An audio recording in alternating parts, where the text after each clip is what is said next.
Out of all the time travel movies I've seen, Timecop might be one of the more confusing. On a scale of Bill and Ted's Excellent Adventure to Primer, Timecop lands somewhere between Looper and 12 Monkeys. But in spite of its needlessly puzzling script, is Timecop worth 99 minutes of your life? I was gonna do a pretty in-depth review of Timecop, but I decided against it. I think in today's political climate...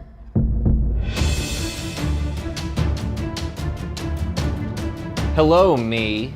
Whoa, I'm scared of you.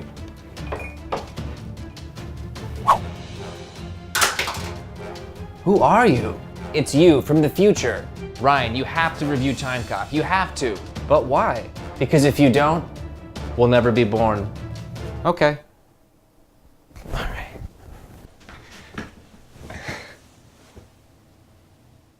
Well, I guess we'll take a look at Timecop and see if this piece of shit's any fun. Oops, spoiler alert. The year is 1994, a year when malls were cool, people rollerbladed without shame, and Jean-Claude Van Damme's thick Belgian accent echoed in movie theaters around the world. You know that purse? Doesn't look good on you. It's also the year that time travel gets invented, which quickly gets the attention of the US government. After hearing about the ways a person could theoretically abuse time travel for personal and political gain, a group of high-ranking senators gives approval for the funding of the TEC, the Time Enforcement Commission. By 2004, the TEC has evolved into a highly effective division of law enforcement that polices time travel activity, making sure nobody goes back in time and changes events that would benefit them when they return to the present. Yes, in this movie, a person could theoretically go back into the past, buy up stocks at a low price, and then make themselves rich in the present. That is, unless a cunning time cop like Max Walker catches you in the act. Walker, how have you been, Lila? Then you're in trouble. If a time cop busts you, you're immediately brought back to the present and put in front of a panel of judges. Punishments are swift and harsh. The defendant has been found guilty. Take care of yourself, Max. Death to be carried out immediately.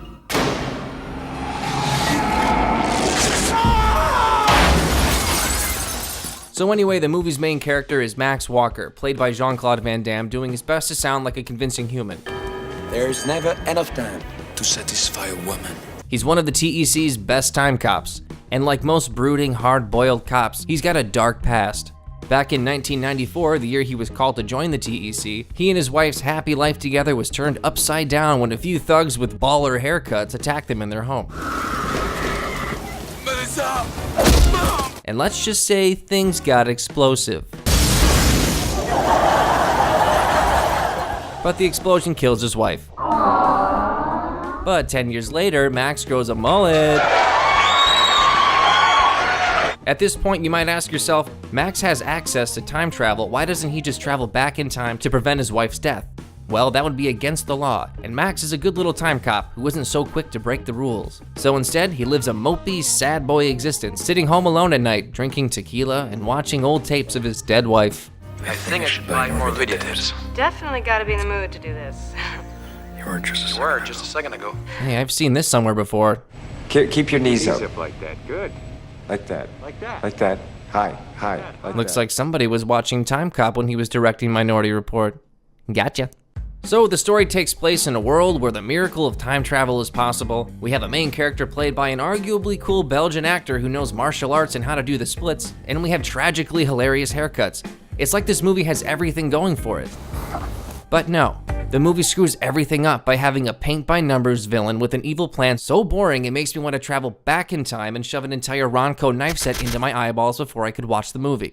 What about steak knives? Well, steak knives you got. 4 of them. 4 of them! So the movie's main villain is one of the senators from the scene near the beginning who okayed the creation of the Time Enforcement Commission, Senator McComb. When the movie takes us to 2004, we learn that not only is he running for president, but he is actively trying to end funding for the TEC and get it shut down. But you see, what I propose is far less costly. It accomplishes the same thing. Why don't we just prevent time travel rather than spending stupendous amounts of money trying to police it? Meanwhile, he's sending his goons back into the past to steal money, to bring back to the present to fund his presidential campaign? That sucks. Is it just me, or is this one of the lamest diabolical schemes in the history of diabolical schemes? He has the ability to steal infinity money from the past, and he wants to use this endless resource of money to run for office. It's not like he's buying the votes either, he's just buying airtime. Also, who cares? In 4 to 8 years, McComb will just be another guy again. Why not skip the whole president thing and just go into the past, buy Google and Amazon and Cinnabon and rule the world? The evil villain wanting to use time travel to become president of the United States sounds like it was written by a 9-year-old. Even worse, the movie doesn't remotely try to create any sense of mystery as to who the villain is. It's telegraphed to the audience within the first 5 minutes that McComb is the bad guy. Back in the beginning scene where we first see McComb sitting with the other senators listening to the other government guy announce that time travel has been invented and details the way that time travel can be exploited, the camera lingers on Senator McComb's evil face, while we can practically hear the evil gears in his evil head working out his evil plan. The movie could have benefited from keeping the intentions of the senator hidden. Several minutes later, when Max gets beat up before his house explodes, we see a shadowy figure in the top floor window. Could this be the senator? Gee, might be. And not only do we, the audience, know who the villain is, but Max finds this out almost immediately. On the first mission we see Max undertake, he is sent back to 1929 to capture his old partner who has been taking advantage of the stock market crash. And who hired him? Who sent you? I want the name. Some shadowy figure? Some mystery man with designs to manipulate time to his advantage? You ever hear the name Aaron McComb? Senator McComb? Cool, okay, I guess Max knows now. He just knows. Flash forward to the next scene, McComb and a group of bureaucrats take a tour of the TEC, and McComb meets Walker for the very first time. I've heard a great deal about you. And I've heard a lot about you, Senator. Not all of it bad, I hope.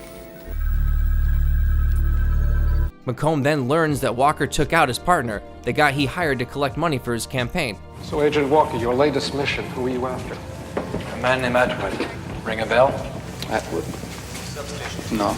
Should that name be familiar to me? So we get this clunky scene where Walker and McComb exchange knowing glances. McComb knows that Walker knows that McComb knows, everybody knows everything. The writer probably thought this would create some heightened level of tension, but it does just the opposite. What they should have done is totally scrap this boring senator scene in the beginning. The only useful information we get out of it is the time travel rules, which should have been given to us in the scene where Max and McComb meet for the first time and take a tour of the TEC. If we get rid of the senator scene, it makes this moment with the shadowy figure in the window more effective. And then you make sure Max's partner keeps McComb's name a secret. I can't tell you anything. And now you have a more intriguing story. And you reveal McComb as the bad guy halfway through the movie, right here, in the chip factory. Just keep his intentions secret until then. I think this is a good time to go over in tedious detail, just...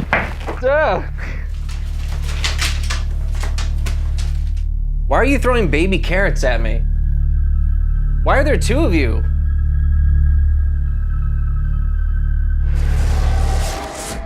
Anyway, let's talk about Timecop's time traveling. For starters, we're given a couple basic rules in the very beginning. No traveling into the future because the future doesn't exist yet. What? And 2, you can go back in time and change events in the past, and events that change in the past will alter the present. Rule number 1 makes no sense. How is it that if you travel back in time to 1929, you can travel forward in time to 2004? It's because there's a fixed timeline. There's one present timeline for everybody. Disregarding that one scene where Bill and Ted travel into the future, their movie kind of works the same way. No matter what you do, no matter where you go, that clock, the clock in San Dimas, is always running. Okay, well then why are these guys back in 1994 right when time travel was announced? Where are they from? He just said the future hasn't happened yet, but they obviously came from a future that will happen at some point or they wouldn't be here. If you want to make a rule that you can't time travel forward in time, fine, but saying it's because the future hasn't happened yet is stupid. The other rule is handled pretty sloppily as well. When someone travels from the present time to the past and makes changes, it affects the present. It turns out if you go back and you change something, it's serious. It could be catastrophic. It's like throwing a stone in a lake and it causes ripples in the water, only now they're ripples in time. So whether someone goes back in time into the past and steals gold, or gets a scratch on his face, it will have consequences in the present. But it's a guarantee that enormous plot holes loom somewhere in the story. For example, McComb lost a bunch of money in 1994 when he sold his stake in a failing microchip company, which wound up bouncing back and would have made him billions. So he goes back in time to tell himself to not sell his stake in the company. Kinda useless though when you kill the guy running the place. Good seeing you again, Jack. And then get in a gunfight that winds up destroying half the factory. Wouldn't all of this damage have led to massive changes down the road? And in a movie where the main villain uses time travel to go back in time to take out the main hero of the film, McComb idiotically chose to go back only 10 years to kill Walker. He should have gone back to when Walker was like 1 year old and throw him off a cliff. This is boring. You're ruining this movie for me. For us. Well, if you don't like it, then you can leave. I will leave. And not only that, I'll travel back in time a few minutes ago and stop you from shitting all over this movie.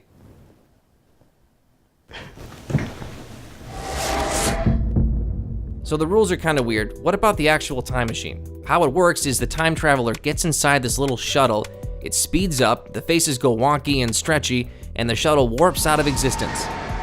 Seems reasonable enough, except where does the shuttle go when the time traveler arrives on the other side? Where is it? It's gotta go somewhere. It even comes back when a person returns from the past. Maybe this is explained in the comics, but it's not explained here, so it's stupid. But is it a good action? Did it work? No. But is it a good action movie? Can you just turn off your brain, forget all of the weird inconsistencies and lack of any real tension, and just enjoy a silly movie starring a Belgian kickboxer? No. The fighting is super boring. I don't blame Van Damme for this, he obviously knows what he's doing, but it wasn't a huge shock when I saw there was no fight choreographer for this movie. When the fighting isn't slow, it's comically spastic.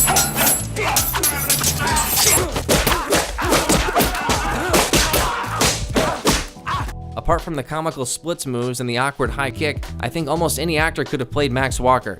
Peter Hyams, the director, should have given the fight scenes in this movie way more energy. I know every movie can't be The Raid, but Timecop is too slow. There's a couple good moments, but by and large, the fight scenes are missable. There are a few redeeming qualities. It has that 1990s aesthetic, and it's Jean-Claude Van Damme in his prime. So if you're a huge fan of his, then I'd give Timecop a shot. But if you're a huge fan of his, then you probably already saw this. I don't know. What do you think?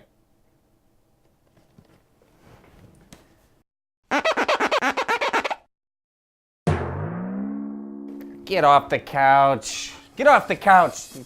Get off.